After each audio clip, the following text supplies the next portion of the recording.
our moderator for the evening, Kevin Martins.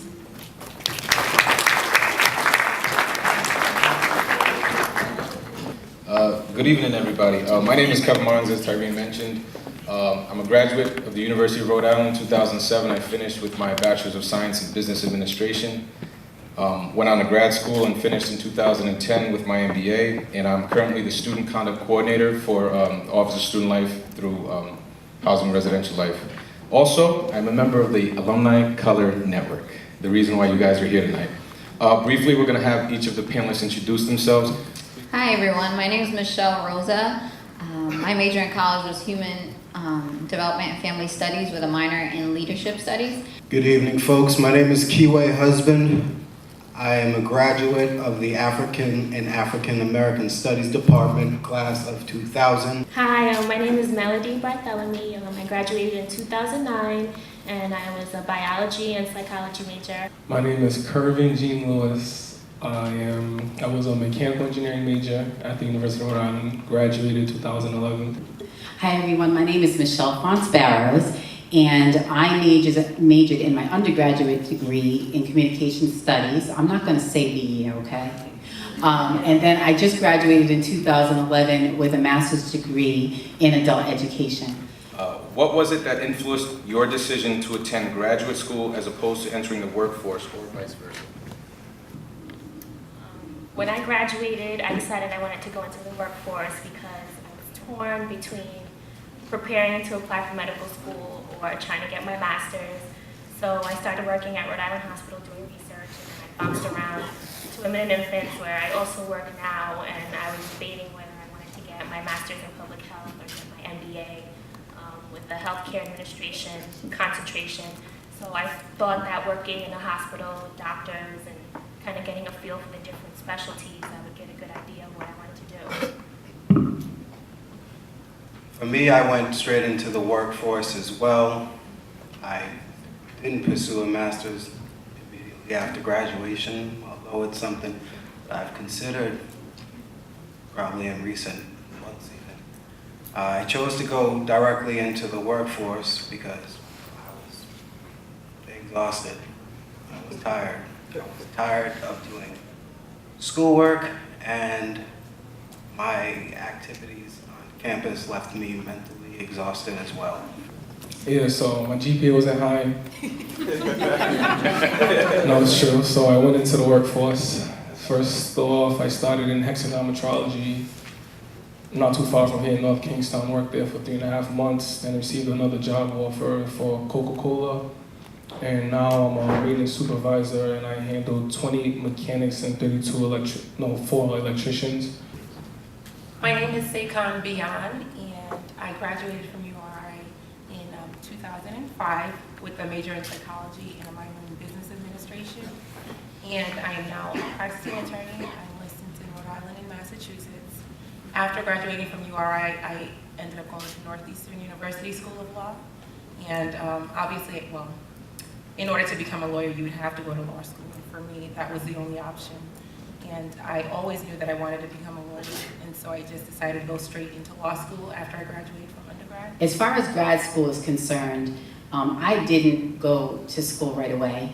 After I got my undergraduate degree, I moved to New York and I worked there for a little bit. I came back to Rhode Island and commuted to Boston and did some work in staffing, so that I worked for a staffing company to help people get hired, both in part-time and full-time work. And then from there, I went into nonprofit work, and I worked with a few different organizations. So what was the biggest challenge that you faced after school in either your transition to graduate school or your transition to the workforce? What I did was I figured out a way to stand out, and that being said is that there's plenty of other students or people that have engineering degrees or that's my age, so I've had to figure out what it was that would make me stand out and make me different from the next person who's trying to take my position or trying to take my spot. The biggest challenge I faced in my transition from college to work was the recession. When I graduated, there were no jobs. I think I applied for everything under the sun, and it had nothing to do with my degree, but I just wanted a job. I was finally offered a job, and I took it because I really wanted one, and that was probably the biggest mistake I ever made because that job was absolutely awful. My transition from when I was an undergrad to going to work, I went straight to work right out of undergrad because I actually didn't want to go to, go back to college. So, to get my graduate degree. So I actually finished up an internship that I was doing in New York City, and the toughest part of not having a graduate degree that I found early on, especially in New York City, is they didn't want to grow me right away. I was entry level, and they kept me at entry level, and there were no positions available that were not entry level. So once I got a taste of that, and I realized living in New York City with an entry level job really didn't work so well. It was really difficult, so I came back home and I started to get more experience in the workforce. But again, like I said about a graduate degree, in order for me to grow and change, I know that I needed to make that step to grow professionally. Okay, so now we can get to advice. For people who are going to follow a similar path as your own, you guys got your scars, you have the hindsight. What advice would you give professionally and or academically to students that want to do what you're doing now? My advice, stay humble. It goes a long way. I've lived by it. And if you want something, go and get it because no one's going to get it for you, point blank. My advice would be to invest in your gift. I feel like a lot of us have, special talents and gifts and, abilities that we were naturally blessed with. And I feel like if you're passionate in what in your gift, and you invest in that, then you'll be successful. I think the first thing that comes to mind for me when you say that is give back. I think that's really, really important, and I've made a real point of that in every position that I've had. So, of course, the most important thing is for you to make sure that you take care of yourself and you solidify your job or your opportunity that you're going to, take your next step to do. But, if there's one thing that I can say that's really important is, every position that I was at, I was always doing my best to reach back. Involve yourselves in your related field in whatever capacity you can, be it employment or through volunteerism. Make your resume at least make sense by the time you graduate from school. You're not going to have a whole lot of professional experience, obviously, as you're all students. And so having that volunteerism, or at least the little part-time jobs that you may hold while you're in school, just try and make them as relative and as relevant as you can to your major. When you go into the workforce, reality shock, you're gonna have to work for free sometimes. When I left, I had to basically do AmeriCorps, and AmeriCorps, if you know anything about it, you live at the poverty level, and sometimes you can't have a second job. But that on your resume boosts it so much because it says that you have the potential to do what everybody else is doing, but you're doing it for free because you have the passion for it. And especially when you're going into social services, you have to show that you have a passion for it, or your resume gets overlooked. And it's been a while that I've been up. I've applied to maybe 20 jobs in the last year, and I landed one because I feel like my resume speaks to what I want to do. He was saying earlier, make sure your resume reflects what you want to do. The fourth question, as a person of color, what are some of the changes that you would like to see that would benefit other underrepresented populations in the URI community? I would say more hands-on experience from the time you come into the university until you leave, because I don't think it's fair that you have to wait until your senior year, I know for engineering majors, to get a capstone project, or your junior year to maybe get an internship. So you need they need to provide hands-on experience from the time you enter to the time you graduate, so you can know for sure, if that's what you really want to do. Well, one change that I would like to see, and it may already be in existence, but like a mentorship program, where the students can be paired with maybe alumni of color who are already in their professions. For me, I felt like it was always helpful when I had someone to reach out to, someone to guide me along the way and tell me what I needed to do and certain steps that needed to be taken in order to, pursue my career or whatever my vision was. And so I think it's really, really important for students to have mentors and, people that can guide them along the way. I agree with what you were saying, and I also think that there should be maybe advising subcommittees, because a lot of times there's one advisor for hundreds of students, and you just kind of go in there and they give you that sheet, take these classes, call these places for an internship, and you're kind of get lost in the shuffle. So I think maybe if there were advising subcommittees that can tell people, just because you want to be a lawyer doesn't mean you have to be a political science major. You can be an English major or a business major.